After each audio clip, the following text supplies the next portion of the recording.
সূরা আরাফের ৩৩ নম্বর আয়াতের মধ্যে আমার আল্লাহ পাক আলোচনা করলে বান্দাকে জানিয়ে দিলে, বান্দা আমার আসনে তোমার কাছে আমি ৫ বার সালাত ওয়া মিরাদুল খামসুস সালাত ওয়া তাইবা ওয়া তাইব ওয়া তাকওয়া তাইব ওয়ান নূর ওয়া তাইব ওয়া তাকওয়া তাইব ওয়া তাইব ওয়াল ইবা ওয়া কুল ওয়াল ইবা ওয়া লাইলাতু ওয়াল ইবা ওয়া তাইব ওয়ান নার। আল্লাহু আকবার। বিশ্বনবী বললেন, ও আল্লাহর গোলাম ৫ বার যখন দাঁড়িয়ে যায় আল্লাহর আসনে, আল্লাহর বেরাদে আদায় হয়ে যায়, আল্লাহর রাস্তে বান্দা পুরো পবিত্রতা অর্জন করে সুন্দর পোশাক পরিধান করে সূরা আরাফের ৩০ নম্বর আয়াতের মধ্যে বলে অতীব সজ্জিত, অতীব সৌন্দর্য, অতীব উত্তম পোশাক পরে তোমরা ফরজ নেক আমলে সুন্দরভাবে আল্লাহর রবের দরবারে মেরাজে দাঁড়িয়ে যাও। বলেন আলহামদুলিল্লাহ। দ্বিতীয় পয়েন্টে বললেন তোমরা অপচয় করো না। তৃতীয় পয়েন্টে বললেন তোমরা সালাতের মধ্যে উদাসীনতা সালাত খেয়াল করে পড়ো। উদাসীন সালাত যদি তোমার মধ্যে প্রবেশ না করে, খেয়াল সারা নামাজ যদি তোমার মধ্যে না প্রবেশ করে, উদাসীনতা সালাত দায় সারা সালাত যদি তোমার মধ্যে না প্রবেশ করে, দায় সারা সালাত আমি সাধারণপুর বাজার থেকে আসিলাম, কি বাজার করলাম, বিবি আমাকে আদেশ করেছেন বাজার করার কোথায়, আব্বা আমাকে আদেশ করেছেন হাল জোয়াল সেখানে মাঠে যাইতে হবে, সালাত আদায় করতে হবে। মসজিদে প্রবেশ করলে উদাসীনতা সালাত দায় সারা সালাত। আল্লাহ রাব্বুল আলামিন সূরা মাউনের আয়াতের মধ্যে ফাওয়াইলুল লিল মুসাল্লিন আল্লাযীনা হুম আন সালাতিহিম সাহুন, এই সমস্ত সালাত যদি সারা জীবন আদায় করেন এক মুহূর্তে যারা পরিমাণ ঈমান নিয়ে আপনি কবরে যাইতে পারবেন না। আমার আল্লাহ রাব্বুল আলামিন আল্লাহ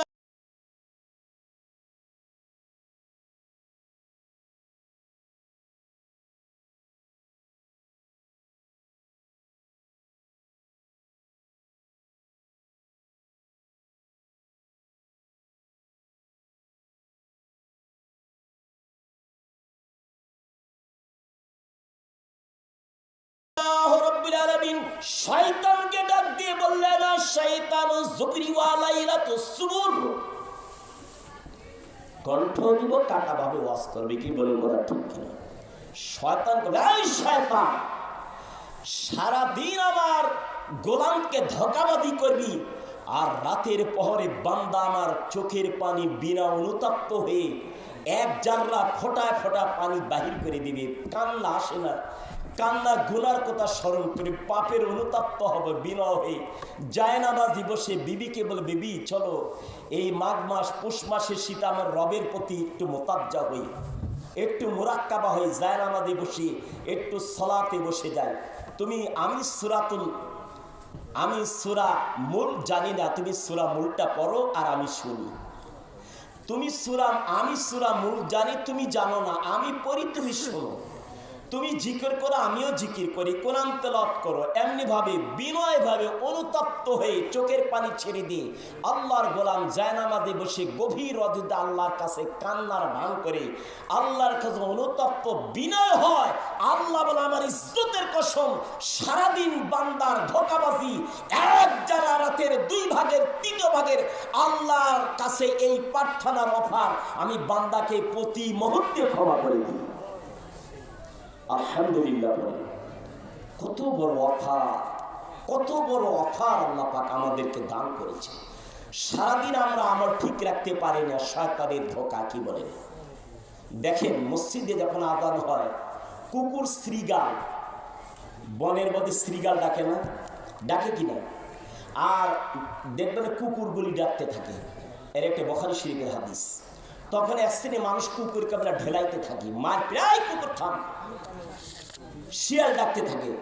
ভালো করে শুনেন, গুনাহগার বৎকার ব্যক্তিদের বাম দিক থেকে পিছন দিক থেকে একটা আগুনের মতো তাপ, বিশাল একটি তাপ, যখন আজানের বাক্য ছুটতে থাকে, পুকুরের মধ্যে বিষ মারলে যেমন মাছগুলি ছটফট করতে থাকে, প্রতিটি আজানের বাক্যে শয়তানে কোরাঘাত পড়ে, আর ওই শয়তান দৌড়াদৌড়ি করে শয়তানের আঁচটা তাপটা এই কুকুর শ্রীগালের গায়ে আগে লাগে।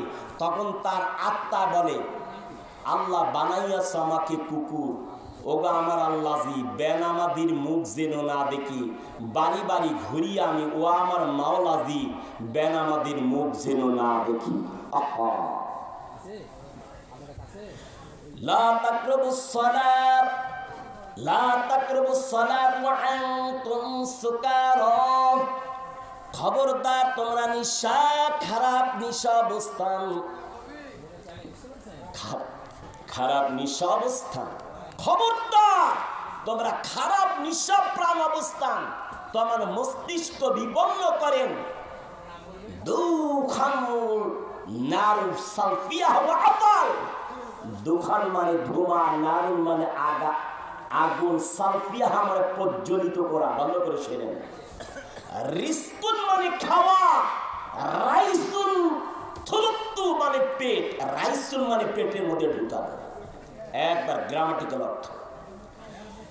আপনার ভাত খাওয়া হারাম, হালাল তরকারি খাওয়া হালাল, হালাল বস্তু খাওয়া হালাল। এই অবস্থায় যে দুখান সুরস ধোঁয়া উঠলে এই ধোঁয়া পান করে আল্লাহ সুবহানাহু ওয়া তাআলা সূরা দুখান নামে সূরার মধ্যে আল্লাহ পাক নিষেধ করেছেন হারামে হারাম, ডবল হারাম। যারা মানে বিড়ি খাওয়া, সিগারেট খাওয়া, ধূমপান করা মাকরু, জিনা মাকরু, তাহরিমা, হারামের ডবল হারাম মানে নাউযুবিল্লাহ মিন যালিক। সারা জীবন আপনার ইবাদত ধ্বংস হয়ে যাবে। যারা এই কাজটা করেন আপনাদের পায়ে হাত দিয়ে বললাম আপনি ভুল করবেন না। তার চেয়ে তার একটা বড় পাপ, লা তাকরাবুজ জিনা, অন্তরের জিনা, হাতের জিনা, মোবাইল দ্বারা কোটি কোটি জিনা, চক্ষু দ্বারা জিনা। আল গীবাত আশাদ্দু মিনাল গীবাত করা জিনা, মিথ্যা কথা সকল পাপের জন্মপিতা।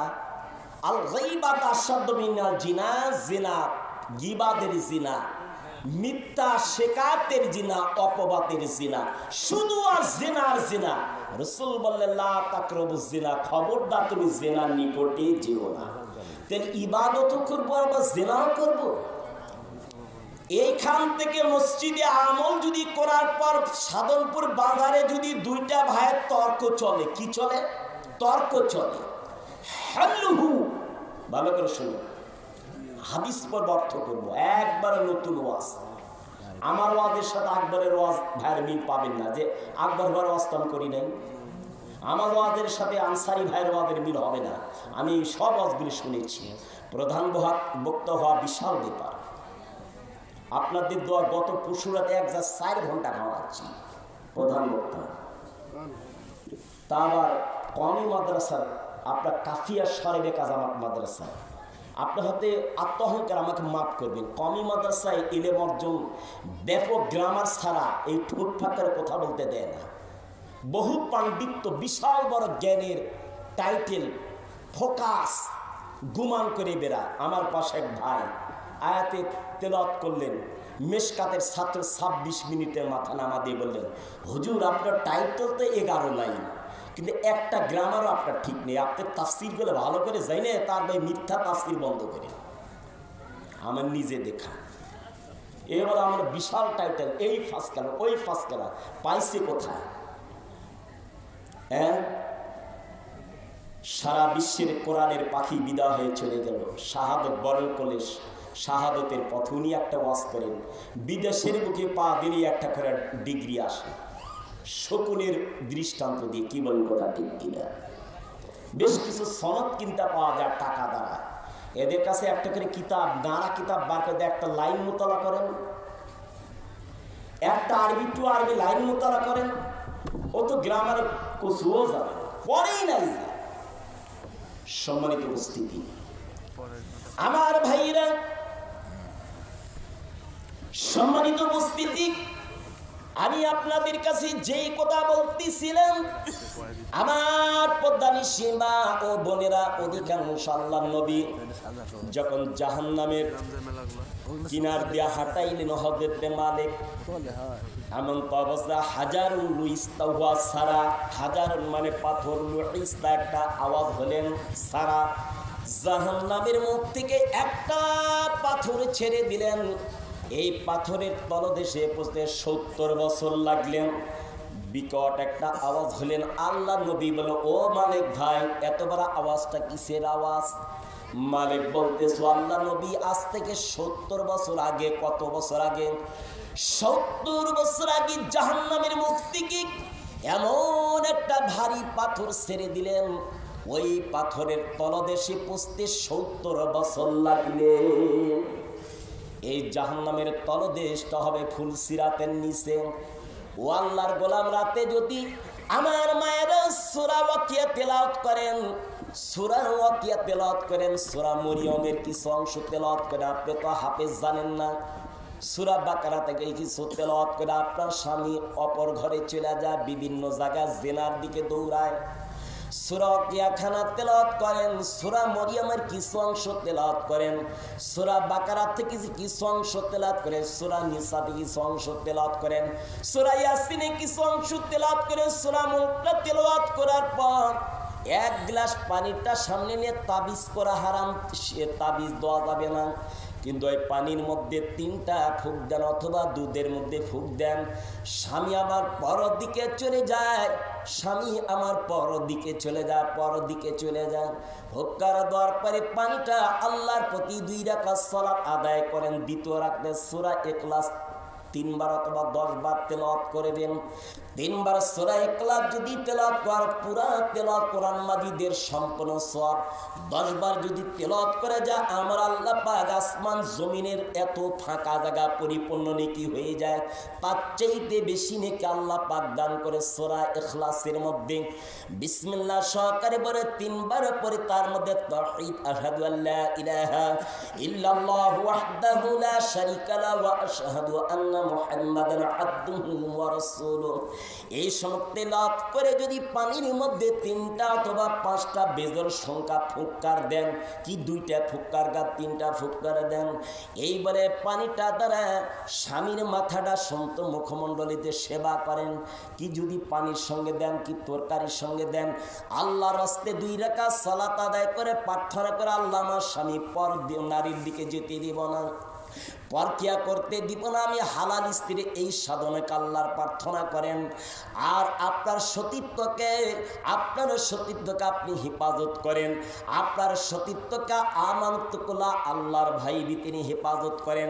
আর স্বামীর অর্জিত সম্পদ টাকা পয়সা আপনি হেফাজত করেন। স্বামীর চক্ষু থেকে অপরকে লেনদেনে সে স্বামীকে বেজার করে এমন লেনদেন করবেন না, হেফাজত করেন। নিজের ইজ্জতকে, নিজের ইদ্যতকে হেফাজত করেন, নিজের সতীত্ব হেফাজত করেন, ওই স্বামীর ঘরে জানমালের হেফাজত করেন। আমানুত তাকুল্লাহ, আল্লাহকে ভয় করেন। যখন ওই স্বামী আপনার উপর রাগান্বিত হবে না, এমন অবস্থা দিয়েন না। ও মা বোনেরা, আপনার জন্য দায়নি ফরজ আমার আল্লাহ নবী বলেছেন 5টা দায়নি ফরজ, তার মধ্যে যদি 40 কদম আওয়াজ লাভ, গোলার আওয়াজ বাইর হয়ে যায়, এমন চিল্লাচিল্লি করেন, এমন আওয়াজটা দেন, এমন গালিগালাজ করেন, আপনার গলার আওয়াজটা যদি 40 কদম দূরে যায়, আল্লাহর কসম মুহূর্তে আপনার ঈমানগুলি নষ্ট হয়ে যাবে।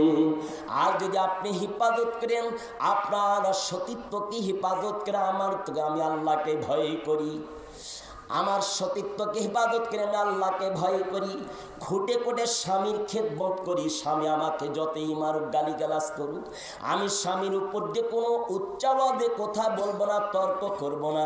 স্বামীর গচ্ছিত সম্পদকে হেফাজত করা, আল্লাহকে ভয় করি। এমনিভাবে কষ্টের জীবন যাপন করে মা যদি আপনি কবরে যান, আপনার ওই হাসন নাসর, আপনার পাশে মা খাদিজাতুল কুবরা, মা খাতুনে জান্নাত ফাতিমার সঙ্গে একসঙ্গে হাসন নাসর আল্লাহ পাক রায় করে দিবেন জান্নাতের মধ্যে। বলেন আলহামদুলিল্লাহ। একই সঙ্গে থাকবেন জান্নাত। দায়নি খরচ আপনার 5টি। আল্লাহকে, আল্লাহর হুকুম পালন করা। 2, নবীর সুন্নাহর প্রতি একেবারে পরিপূর্ণভাবে নবীর সুন্নাহকে পরিপূর্ণভাবে আঁকড়ে ধরা পালন করা। 3, স্বামীর হক আদায় করা। 4, 5 ওয়াক্ত সালাতের পরি এবং মাহে রমজান। আর 5 এবং ছোট্ট আওয়াজে কথা বলা, আমার আওয়াজটা যেন 40 কদম না যায়। 5, আল্লাহর কালাম ওয়াকালান নবী সাল্লাল্লাহু আলাইহি ওয়াসাল্লাম বা'আল্লামুল ফারাইদ ওয়াল কুরআন ওয়া'আল্লিমুন নাস ফাইবনি মাকদুস ইলা আখিরিল হাদিস রাওয়াহু তিরমিজি। বলেন আলহামদুলিল্লাহ। 5 নম্বর হচ্ছে বেশি বেশি ইলম অর্জন করা। 5 নম্বর কি বলেন? বেশি বেশি ইলম অর্জন করা। আর দারসুল উলুম ওয়া আফাল, আর দারসুল উলুম আল সুফলা ওয়াল কালিমাত ওয়াস সাল। কলবকে একটু জানেন, নিজকে নিজে দেখেন, কলবের সন্ধান করেন। এলাকার অনেক ইলমে মারিফাত লাদুনি ভাই আছে, তাদেরও বিরোধিতা করার আপনার সুযোগ নেই। তারও বিরোধিতা করার কি সুযোগ নেই। তারা কি বলে যে নামাজ পড়ো না?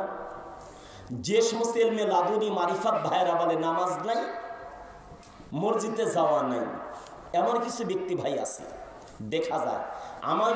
আমার মনে হয় কোরআন ও হাদিসের মধ্যে তারা একেবারে এত অজ্ঞ, এত গণ্ড, এত মূর্খ, তারা মুশরিকের দলভুক্ত হবে। পায়ে হাত দিয়ে বলি, ও আল্লাহর গোলাম, এই পথে যাবেন না, আপনারা মুশরিকের দল। আল্লাহ রাব্বুল আলামিন অভিশাপ 2টা জাতির প্রতি, এক মুশরিক আর একটা ইহুদি। এক মুশরিক আর একটা কি? ইহুদি। সারা বিশ্বে কলিজার টুকরা আমার আল্লাহর মনোনীত, আদর করিয়া মানুষ আল্লাহ বানাইয়া, আদর করিয়া মানুষ আল্লাহ বানাইয়া, কেমনে দিবেন জাহান্নামে ফেলিয়া, কেমনে দিবেন জাহান্নামে ফেলিয়া। বান্দা যখন জাহান্নামে সনিবে, বান্দা যখন জাহান্নামে সলিবে, মাওলা হইয়া কেমনি আপনি দেখিবেন। বান্দা যখন জাহান্নামে সলিবে, মাবুদ হইয়া কেমনি আপনি সহিবেন। জাহান্নামের বর্ণনা নবী আমার জাহান্নামের ব্যাখ্যা দিলেন, জাহান্নামের খুতবা দিলেন। জাহান্নামের ওয়াজ শোনার পর হামালাতুন একটা গর্বিত মহিলা, পেটের মধ্যে বাচ্চা, গভীর রজনীতে নবীর সামনে এসে বলেন, আমি বড় পাপী, আমি আখিরাতের বিচার সহ্য করতে পারবো না নবী, আমি আপনার কথাগুলি শোনার পরে বনের মধ্যে থেকে আমি দিন কবুল করলাম, আল্লাহর প্রতি ঈমান আনলাম, আপনার নবীর প্রতি ঈমান আনিছি, আপনি ইসলামের প্রতি ঈমান গ্রহণ করেছি। জাত আল ঈমান ওয়াব্বান ওয়াবিল ইসলামি দিন ও নবী ওয়া সালাতু তাহা, আমি রবের প্রতি ঈমান আনলাম, রাসূলের প্রতি ঈমান আনলাম, আপনার দিনকে পরিপূর্ণ গ্রহণ করলাম। হামলাতুত তাহা, আমার পেটের মধ্যে অবৈধ বাচ্চা। এই হাদিসটি আবু দাউদ জেলদে সানির মধ্যে এসেছেন। ঐতিহাসিক ঘটনার মধ্যে মহিলাটা রাসূলের সামনে এসে বলেন, আমাকে দুনিয়ার বিচার করে দেন। আমার কলিজার টুকরা মায়ের এই ঘটনাটি একটু ভালো করে শুনুন, আপনাদের পায়ে হোক। মহিলাটা আল্লাহ নবী জাহান্নামের বর্ণনা শোনার পর কান্না শুরু করে দিলেন। চোখের পানি রাখতে পারে না, মহিলাটা চোখের পানি রাখতে পারে না, দুনিয়ার খেয়াল ছেড়ে দিলেন আর বলো আল্লাহ নবী আমি দুনিয়াকে যে কোনো মুহূর্তে চলে যাব, আমি যে কোনো মুহূর্তে দুনিয়া ছাড়বো, যে কোনো মুহূর্তে আমরা মাটির তরে বড় জগতে চলে যাব। কি বলে কথা ঠিক কিনা? সবচাইতে বড় জগৎটা হবে কবরের জগৎ রে বাদান। তিনটা মঞ্জিল আমার আল্লাহর কাছে ওয়াদা করলাম, আমাদের কলবকে ওয়াদা করেছে, আমার হৃদয়কে ওয়াদা করলাম, আমাদের নফসকে ওয়াদা করলাম, আমার কলব ওয়াদা করেছেন, আমার হৃদয়, আমাদের কলব, আমাদের নফস আল্লাহর কাছে আদান প্রদান করলাম। আমরা আল্লাহ বলেছেন ও আমার শ্রেষ্ঠ গোলাম, আমি নিষ্কদা হাউস করে তোমাকে তৈরি করলাম, আমার সঙ্গে ওয়াদাবদ্ধ হয়ে যাও, আমানতদারি হয়ে যাও, আমার সঙ্গে ওয়াদাবদ্ধ আমানতদারি হয়ে দাও। সালাসাল কলবি সাইদ মোলা সাফাক ওয়াত ওয়াহাল্লাহ জান্নাত। এক নম্বর আলাস্তু বিরব্বিকুম